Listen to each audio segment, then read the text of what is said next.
Okay, we're on part 3 of this. So, environmental sustainability. They have a lot of deforestation things, and they're mining illegally. Oh, I should sit back. Okay, so they're mining illegally using cyanide and mercury, which is getting into everything. So, their riverbeds and stuff. That's not good, and they also have bad human waste problem. They go on the beach, and in bushes, Just kind of wherever they can. Yeah. Kind of thing. 1 in 25 people have access to a toilet, so that's not good. And then,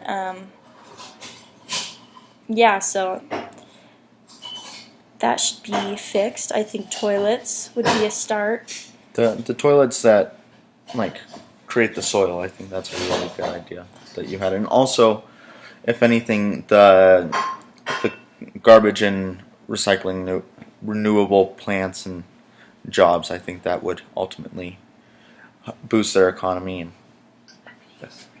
and help clean everything just Mom, so much. the one on the left has toilet paper, the one on the right doesn't. So, along with that, creating jobs and everything, that would really help. And also the soil would really help to eradicate the extreme poverty and hunger. Because, these people need to eat and They don't have food. they need to work. That's how you're going to fix most of these problems. And most of these problems come right back to this. And so I think ultimately that's one thing that we could do is by creating those jobs with the waste plant and with the toilet plant and everything. I think that would really help. Yeah, what was I going to say? In the past, they've had cannibal problems. So, let's stop that. I don't think it's much of a problem now because the civil wars are over, but it has been. And then people will rape for, and steal the money or somehow get money for drugs, for food, and they have a really bad water problem too. It's not clean at all. And this kind of goes along with the mortality problem for children and maternal health. A lot of kids just die of malnutrition and dirty water. Mm-hmm. And that's so simple. I think, first of all, we just need to get people food, get them farming, and get them, filtering their water. And then we can focus on the other things, We just need them to live from eating food. For Global Partnership for Development, obviously that goes right along with the globalization, really including Liberia in that global economy and coming together to help Liberia, and not just Liberia, but all the countries. But obviously you have to start somewhere. I don't want to come off as saying that we should start with Liberia, because I'm sure there's different criteria. But, it just needs to be done. And a lot of their partnerships are just healthcare based because, like we're talking about Ebola, the healthcare system is crap. Yeah. And a lot of it is people don't have trust in the government, so the government, people thought that the government was making up Ebola, and that's not true, but the people didn't believe it really, so they wouldn't go to the hospitals at first. But anyways, their partnerships are all government based, and a lot of them is just religious donations and stuff to help makeshift hospitals and things. And I talked a lot about this in my Google Tours video, so there's a lot more about that there. And all of these things kind of come together, the last 4. The next one... Well, last 3. Or last 3, sorry. The next one is about improving maternal health, and so. And then also, the one after that is promoting gender equality and empowering women, and then the one after that is reducing child mortality. And so, really, the maternal health and child mortality come together. Yeah, if the mother dies, as part of empowering women. Yeah, if the mother dies, sometimes the child will live, but a lot of times the child will die also. So both mothers and children die from just malnutrition and bad water and, diseases like malaria and Ebola and stuff like that. And then we have the ability to go to doctor's appointments all the time when we're pregnant, and then we take prenatal vitamins and we really watch what we're eating and everything. And people in Liberia don't have that. They have no hospitals to go to, and education about all of this is not there. They don't know how to take care of themselves. They don't know what to expect a lot of times, and so they're not taking care of their bodies. And we talked about in class this example of this lady who was expecting but didn't know until right before she had the baby and was feeling contractions and things. And there's just a lack of education about all of this and how to take care of themselves, like not drinking and smoking and doing drugs, because drugs is a big thing in Liberia. Also, for promoting gender equality and empowering women, I think it's really interesting that women aren't able to get too far in the world of working there, but something that's really cool is they do have a women president, right? Mm-hmm. Ellen Johnson Sirleaf. Oh yeah. She's the president, and you need to do a little bit more research on this, but we were thinking about how she became president when there's a lot of craziness about women equality, gender equality, and everything. But sometimes women go through what they call a female circumcision, but sometimes they completely sew you up so that there's only a little bit, like a little hole for pee and for menstrual fluids, and that's it. And then there's different, less severe types of that. But yeah. It's not good no matter what. Yeah, I think it's pretty weird.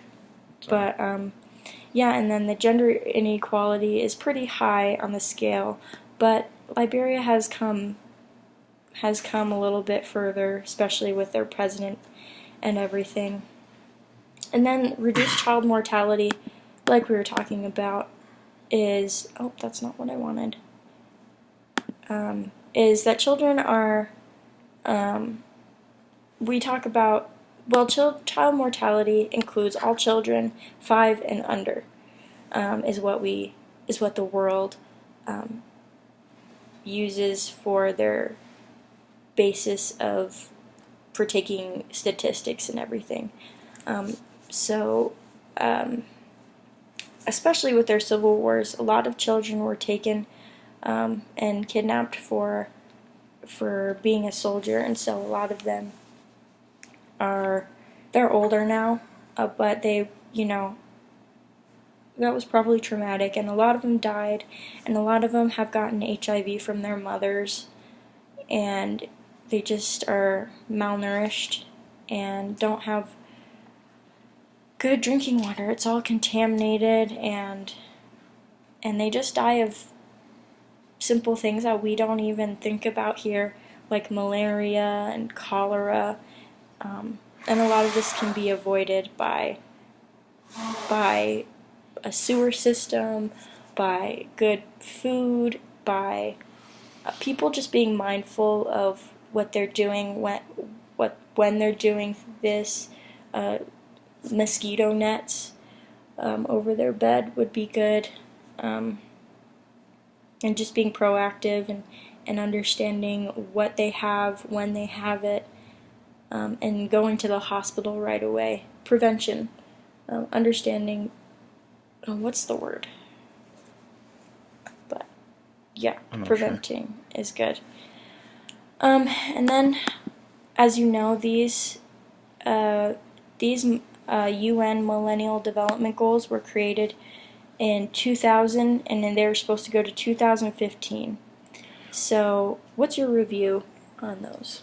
Like I said earlier in part one, they're good and everything, but they're a little too complicated for right now, and I think they need to be simplified in the future to where they just focus on one thing at a time, namely starting with food and water and going from there. And in the process of making better food and better water, you can make jobs and education, and then it'll just spread out naturally. Child mortality will increase, and if you give some of those jobs to, You mean decrease? yeah, you're right, decrease. Sorry. It's confusing, but anyway,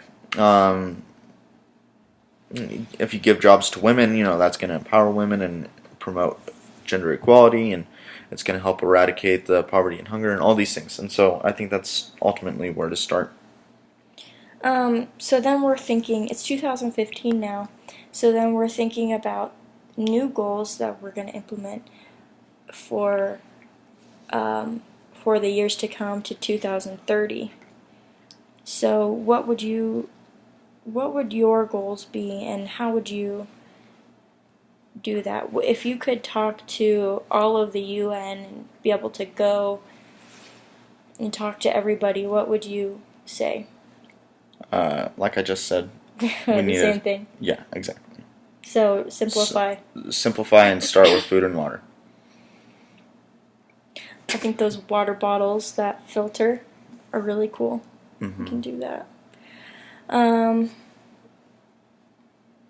Yeah, I think that's about it. I feel like we should fill a little bit more time though. I gotta go.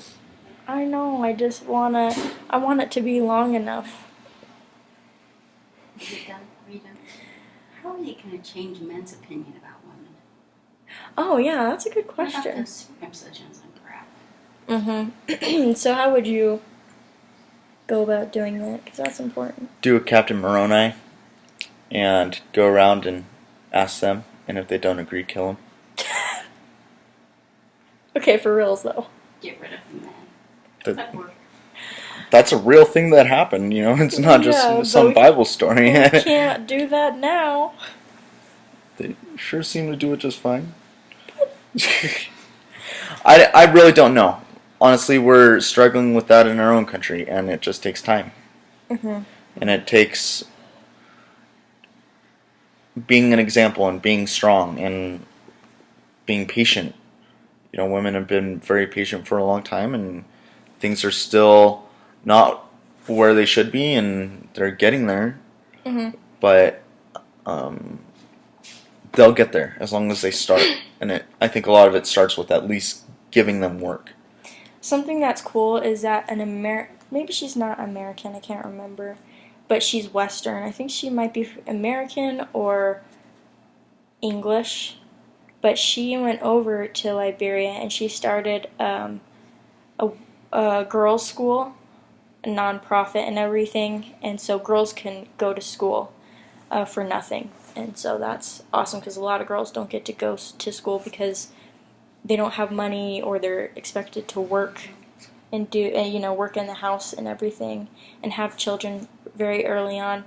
So they get to go to school, and so that's really cool that they're starting to. That's gender equality, and they're right now their literacy rate it's always that girls are a little bit behind, and so okay, thanks. So that's cool that they get to do that, and I think that they just need to do more of that all over that country and all over the world. And then their women president That's cool. Okay, yeah, so we've talked a lot about everything, and we're gonna close this up. Thank you.